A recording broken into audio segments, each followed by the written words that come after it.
Welcome to our In Focus discussion tonight. U.S. Census data came out last Thursday, which started new efforts in redistricting boundaries in Utah. Last week, we talked to leaders of the groups in charge of the redistricting, but tonight we want to talk to some groups who are watching the process closely, discuss what they're looking for, and how they are working to get Utahns involved in the process. Joining us now are Laura Lewis AE, Utah Legislative Committee member from Mormon Women for Ethical Government, TJ Ellerbeck, Executive Director of the Rural Utah Project, and via Zoom, Katie Matheson, Deputy Director of Alliance for a Better Utah. Thank you all for being here tonight. This first question will be directed to all three of you. We'd like to have you each start talking about why redistricting is important to your organization. We'll start with Laura first. Why is this of interest to you and your organization? Thanks so much for having me on. So Mormon Women for Ethical Government, we are a nonpartisan organization, and redistricting is a really important issue to us because voting rights is one of the 5 key areas of focus of our advocacy work. One of the principles of ethical government for our organization is that our democratic institutions and our electoral systems should maximize participation of and ensure equitable access for all of citizens of a society. And redistricting and the way that those boundaries are drawn largely ensures that. And Katie, we will turn to you next. Why do you and Alliance for a Better Utah have an interest in the redistricting process? Yeah, thanks for having me on. So Alliance for a Better Utah is an accountability and advocacy organization. And so the foundation of all of our work is a system in which the people are represented, and it's the idea that people pick their leaders, not the other way around. Every single issue that we care about, and not just us as an organization, but a government that function, is built upon the idea that no matter your race, your background, your zip code, voters should pick their leaders, leaders shouldn't pick their voters. TJ, let's turn to you now, the interest of you and Rural Utah Project. Yeah, thanks so much, Rosie. The Rural Utah Project is a civic engagement organization that works to get people more involved in local government. And it's really hard to be involved and have your voice heard if you're not actually being represented, if you live in a district that is gerrymandered. And one recent example of this in Utah is San Juan County in southeastern Utah. This is the county where Bears Ears National Monument is and the Utah portion of the Navajo Nation. This county is an indigenous majority county, but until recently had a white majority on the county commission because the county commission districts were gerrymandered by racial lines. And in 2018, a federal court order required the county to draw new district boundaries, and for the first time ever, there was an indigenous majority elected to the county commission. And the new commission has made leaps and bounds in their effort to make government more accessible to people and increase the quality of life for people living in southern San Juan County. And that is a very good example about why the general public should care about this process. Katie, what do you think about redistricting on a national level? What are you concerned about? So our organization mostly focuses on the local level, but there are impacts on the national level that will impact all of us. For example, there was recently a report that came out that was pretty conclusive about climate change and how imminent the threat of climate change is. Basically, it says the next 30 years of climate weather that's increasing is going to continue. And for Utah, that looks like increased drought and increased extreme heat. And so when we talk about redistricting, it's not just a theoretical thing that happens behind closed doors. What it does is, like I said before, it's the foundation for who elects us. And far and away, people want climate change addressed by our elected officials. And so what this means is that issues like climate change, both on the local and the national level, require a districting process that is fair, that represents what the people want, and that can quickly address issues like climate change. We're seeing in states like in Texas and in Georgia, for example, the political power of the status quo is currently being challenged, at least in the past few elections. And so the people who have the power to draw maps in those states, they have some incentive to split communities in order to maintain their power, which ultimately is not good for policy that actually reflects what people want and helps communities go forward. And Laura, let's hear from you. What are your thoughts when it comes to redistricting on a national level? So I think one important principle that pertains on both a local and a national level is that gerrymandering weakens our democratic institutions by allowing our elected officials to choose their voters rather than the voters choosing their elected officials.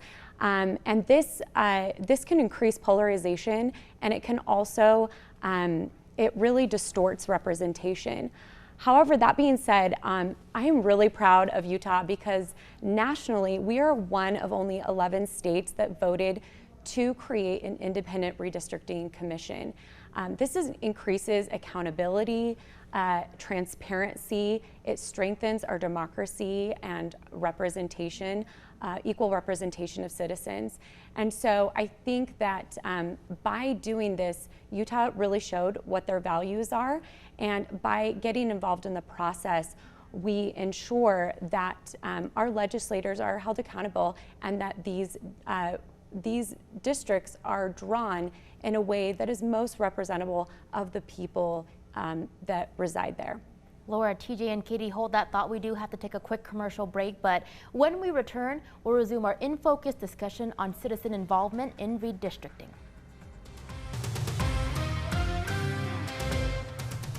Thanks for staying with us for our second In Focus discussion tonight on citizen involvement in redistricting. We pick up now with our panel. Laura Lewis AE from Mormon Women for Ethical Government, TJ Ellerbeck from the Rural Utah Project, and via Zoom, Katie Matheson from Alliance for a Better Utah. We'll start this question with Laura. We're turning now to the 4th Congressional District. It's the area with statewide interest. How are you thinking about how the map there should be divided, and what's important to your organization? So, Rosie, as I mentioned, we are a nonpartisan organization, so I won't get into the politics of it, but I will say that in the most recent census that just came out recently, the 2020 census, it was revealed that West Valley City, which is part of the 4th Congressional District, just replaced Provo as the 3rd largest city in the state of Utah. And this is interesting because as we're drawing these maps and creating these districts, if we're doing it in a fair and representative way of the citizens, then those district maps should reflect those demographic and population changes to that area. So again, we want to create transparency, accountability, strengthen our democratic institutions. And one of the ways that we're doing this is through our independent redistricting commission and supporting them in their efforts with public input to inform our legislators in how they should draw these districts. And a lot of times these things happen, they can splice through different cities, through different communities of interest. And it's important that we keep those areas in mind and how those populations are changing so that we know the impact it has when we draw those districts. Thank you, Laura. TJ, what about you? How are you thinking about the 4th Congressional District? Well, if you look at the congressional district map in Utah, the current map, every single one of our 4 districts have both rural and urban pieces, including the 4th, which is the most urban but still includes a huge chunk of rural Utah. If you look at the 3rd Congressional District, San Juan County and the Navajo Nation are in the same district as Provo. And those are 2 places that have a totally different set of needs and requirements for a representative. And if you ask me, it just doesn't make sense that there's one person who represents both of those 2 really, really different communities. So 70% of Utahns or more live along the Wasatch Front. But those 70% of Utahns shouldn't be deciding who the representatives for all 4 of Utah's congressional districts are. It's really important that we address this urban-rural divide and that we draw maps that show that there are Utahns who live all over the state. A definite interesting point that you bring up there, TJ. Katie, let's turn to you. How are you thinking about the 4th Congressional District? Yeah, so it's unquestionable that the 4th Congressional District is currently gerrymandered. One of my favorite parlor tricks, which always gets a lot of oohs and ahs, as I'm sure you will imagine as I tell you about it, is going to the 538 gerrymandering project. It's a website that anyone can go to, and you can see each state, and you can see their current congressional districts, and then how you can gerrymander each district. So if you wanted to gerrymander a district to favor Republicans, you can see a map that would do that. If you wanted to gerrymander a district to favor Democrats, you could do that. If you want to see a district that shows proportional representation based on voter registration, you can do that. And if you look at Utah's maps, our current maps and gerrymandered to favor Republicans are the same maps according to the 538 gerrymandering project. So there's no question what the current status is. The question is what we're going to do going forward. And instead of asking how we're looking at dividing the state, I would prefer to think about it is how we're uniting communities.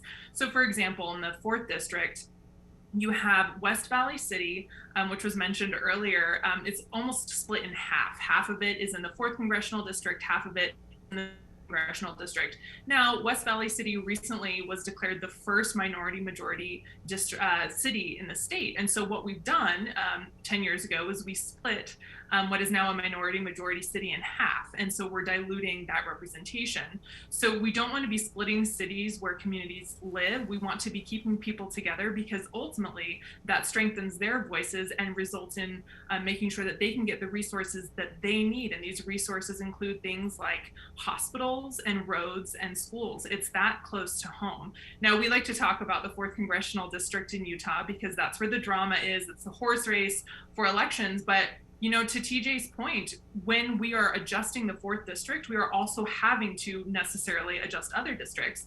So for example, you know, CD2, is it fair that St. George necessarily is combined with folks from the avenues in Salt Lake City? These are questions that we have to ask ourselves when we talk about what robust representation that results in resources we all share and need looks like.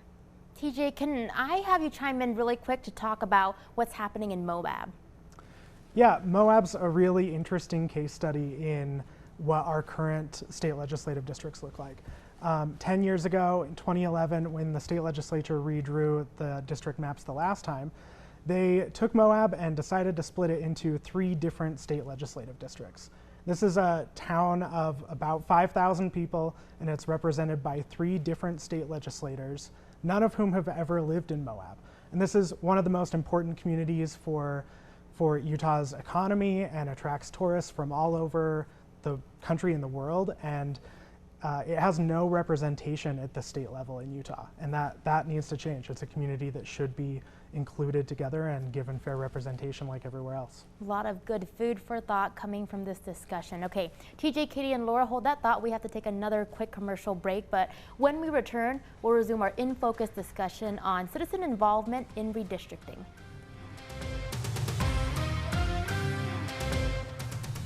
Welcome to our third and final In Focus discussion tonight on citizen involvement in redistricting.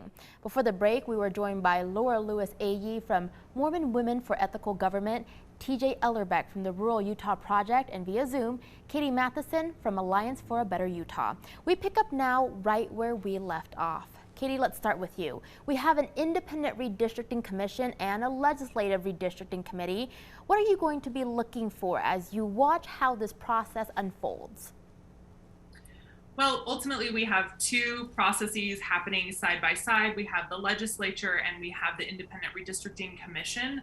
And at the end of the day, the people of Utah voted for the process that the Independent Redistricting Commission is bringing forward.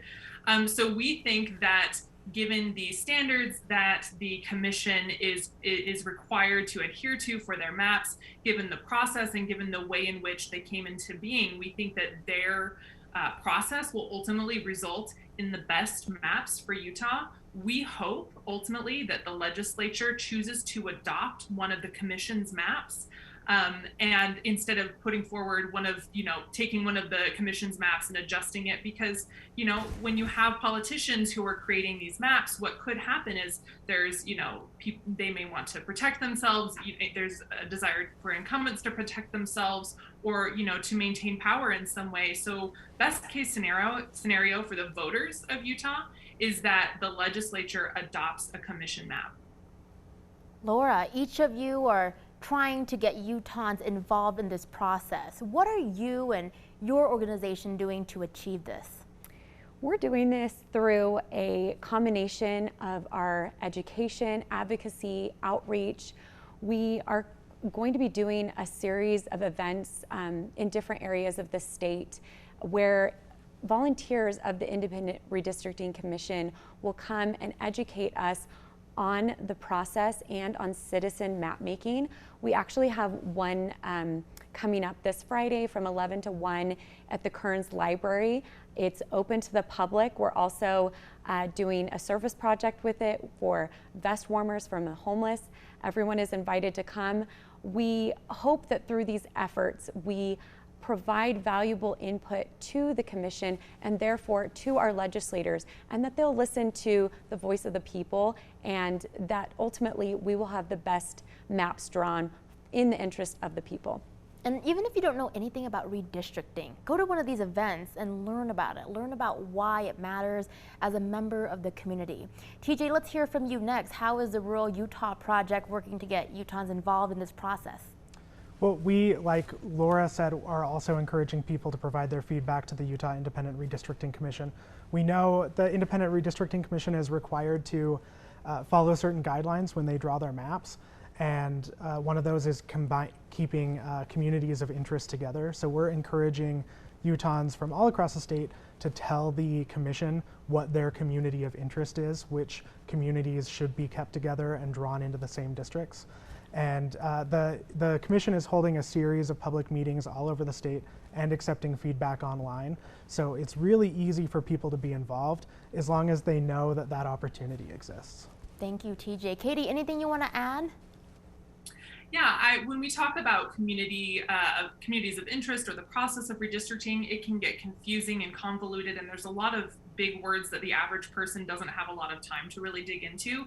You don't need to be an expert in redistricting to get involved. You just need to be an expert in your community. You can figure out how to talk about your community with the Independent Redistricting Commission.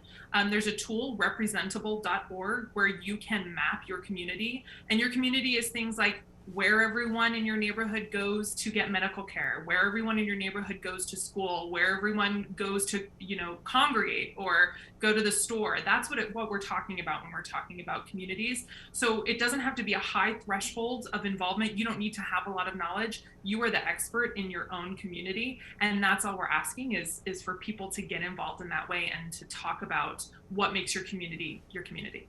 Well said. Katie, we have about a minute left. I'm actually going to give this last question to Laura. Laura, final thoughts. What do you want Utahns to know, or what do you want to leave our viewers with tonight? I am, like I said before, I'm so proud of Utah and for establishing and voting on this Independent Redistricting Commission. I think it shows the values of Utahns, and I think that by now that we've established it, we've put taxpayer dollars toward it, it's in our best interest to become involved and to give our input to the commission so that we can have the best maps to create the best representation for Utah citizens. And that's something that everyone can do, and I encourage everyone to do today. TJ, anything you want to add? Final thoughts? Yeah, I would just add that this is really important, even if it's hard to see sometimes. These map boundaries are going to be what will determine every decision our state makes for the next 10 years until at least 2032. Every decision about funding for public education or road maintenance or infrastructure or protecting our air and water. These map districts will determine who makes those decisions, and it's important for Utahns to make sure their community is represented when those decisions are made. All right, you've been hearing from Laura Lewis AE, Utah Legislative Committee member from Mormon Women for Ethical Government, TJ Ellerbeck, Executive Director of the Rural Utah Project, and via Zoom, Katie Matheson, Deputy Director of Alliance for a Better Utah. Thank you all for being on the show tonight to be part of this discussion. Thanks, Rosie. Thanks so much, Rosie. And don't forget, we'd love to hear from you about the show. We invite you to join our Facebook group by searching for ABC4 In Focus, or you can send us an email, infocus@abc4.com.